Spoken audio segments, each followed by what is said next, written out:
Hey guys, it's Dawn from Final Flux. So today I'm going to be talking about how to design a collection and everything that actually goes into it, from like the theory, the keyword research, your target audience, the gemstones, where you can source them, also all the additional costs at the end that you actually have to think about when you're doing your designs and add them in. Alright, so number one, and super important, is do your research. I cannot stress enough that when I started out, I didn't do any research. I was like, oh, I'm going to develop this product, it's a great idea, it's a great product, I'm going to put it into the market and it's going to do really well. But you have to realize that if nobody's actually looking for it, then it's not going to sell. And so you have to go in advance and you have to do your keyword research. I strongly recommend Erank, especially if you're more of an artisan and you are going to be selling on Etsy. Then it's a really powerful tool to see what people are actually searching, what the competition is. If you're really new, you might want to start with keywords that have a little bit less competition to give yourself a little bit of a better chance. Okay, so the first thing that you generally want to think about is the gemstones. So the gemstones that you want to use, are they readily available? Are they weird shapes? Are they standard shapes? Generally, when I'm doing a collection, I try to use the same standard shape all across the board. Because what happens is, if you have, say, a 1.5 millimeter on a 1.2 millimeter on the second design, a 5 millimeter on the third design, then you have to stock up on all of these stones, and in the end, if you're only selling the first design, well then you're sitting on inventory of those gemstones that you're not selling, and so you're sitting on money. And as in designing a collection, even if you're a new designer, an old designer, you don't want to sit on that, because gemstones are not something that you can generally resell. And so it's not like gold that you scrap it, you get most of your money back. So you really want to be as efficient as possible, and so by having the same ones across the board, you will save yourself so much trouble. Another thing is that if you do start buying more gemstones, then you know that they're always going to fit.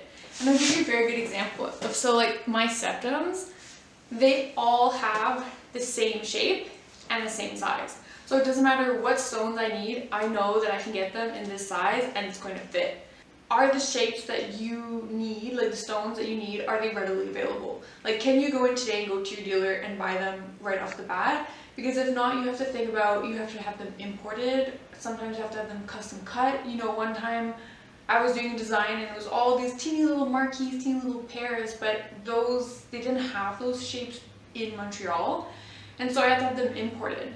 So that comes into whole other problems. If they need to be imported, then you need to order large quantities, right? Because you have to think about, if you're just ordering 1 or 2 stones, then you have to pay the shipping fees, you have to pay the duties, you have to pay the taxes.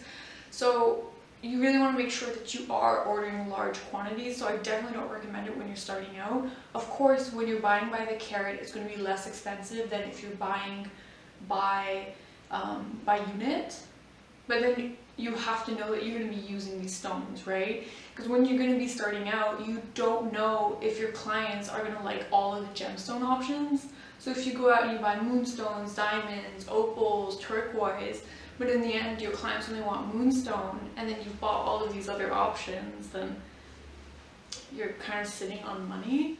Also, if your design is being made with a mold, and I'll touch back into this in a second, but if your design is being made from a mold and you have gemstones in it, you have to think is it a gypsy setting? Is it prong setting?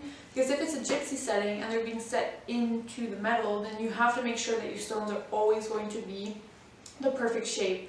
And so it's always a little bit easier if it's a round stone, but say if it's a baguette or marquise, pear cut, they're never always exactly perfect, and so you would then have to buy calibrated stones, right? Because you can't remake the design every time because you're making it from a mold. And so the stones have to be calibrated, and that means that any stones that you buy are calibrated have a 30% higher price than non-calibrated stones.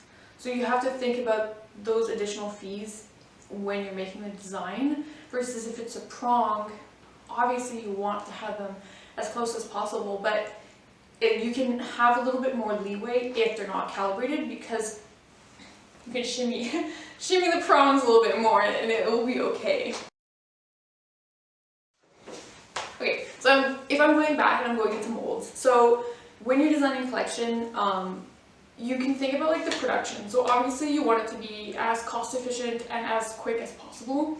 And so when you're doing something that's kind of like a standard shape or a standard object that doesn't always change, for example, I don't know, if you're doing like stud earrings, or if you're doing like a very simple ring with the same stones every time, then you might want to consider doing it in a mold. So when you're doing because if you do it in a mold, then you will save costs, and you'll save costs in the times of like having to reproduce it by hand, or if it's with a 3D designer, then they would not have to maybe even redo the piece and reprint it, because printing jewelry is quite expensive.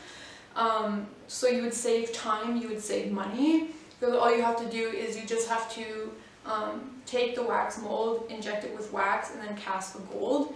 And so you would save money. And I didn't know this in the beginning, but if you take a mold of a ring, you can actually resize the base of the ring in the wax, which I had no idea. I always thought that you had to reprint, rework it, but no, like you can do it in the wax, and it's super cheap to do. You know, generally you can do it yourself, or the casting house can do it for you, and it, you know, I think it's like under $5. So good tip to know. Of course, there's 3 types of molds. I'm not going to touch base on super quickly so you know. Regular molds, silicone molds, and ice molds. Regular molds, basic designs, not too much detail. You have to think that there's always going to be a slight shrinkage in regular molds, so you have to take into consideration with your stones. Second, you have a silicone mold, more expensive, not by much, but more expensive. And this is used for really high detailed pieces, and it doesn't have shrinkage. Lastly is an ice mold. You don't see this very often, it's not very common. It's really for doing organic materials. This was actually, I made the imprint of a skull in this that I had like bought at a store. I thought it was really cool. I never ended up using it, but I thought it was cool. So if you had like, I don't know, florals or something like of an organic material, this is what you would use to not damage it under like the heat and the pressure. And one last little thing is that you have to think of the additional costs that are going to be coming in after the product is bought. What I mean by that is sometimes, for example, some products will need adjustments or, I don't know, touch-ups over the years, and so you want to put these costs into the product, like the initial purchase. And a very good example is, for example, if a client needs a ring resized. So client ring resizes I do for like free, but they're actually put into the cost of the product. And so when clients do need to bring their ring to resize it, then it doesn't cost out of my pocket because it's already kind of been paid for. The shipping, right, if I need to reship it back to them, then that's an additional cost that you kind of want to put in. You don't always have to put the full price of what it would cost into every piece. You can, but it's not going to happen for every client. And so you can maybe just come up with like an average and put it into every single little piece so that's not as high if you're doing like volume. Alright, thanks for watching. If you have any questions about jewelry design, feel free to leave them in the comments below. If you haven't already, smash that like button and hit the subscribe. And yeah, thanks for watching, and I'll see you next time.